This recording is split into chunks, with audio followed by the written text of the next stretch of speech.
What happened, Kavya? I want one sentence translation. Which one?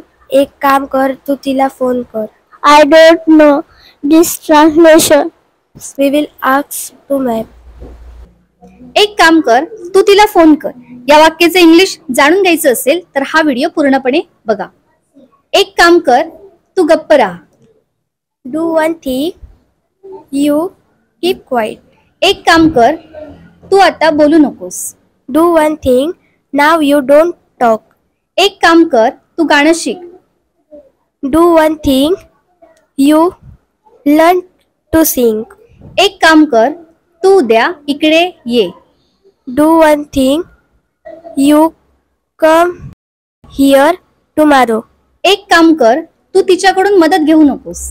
Do one thing, you don't take help from her. एक काम कर, त्यावेळी do one थिंगचा वापर केला जातो. आता एक वाक्य तुम्हाला दिलेलं आहे, त्याचं उत्तर तुम्ही नक्कीच सांगाल.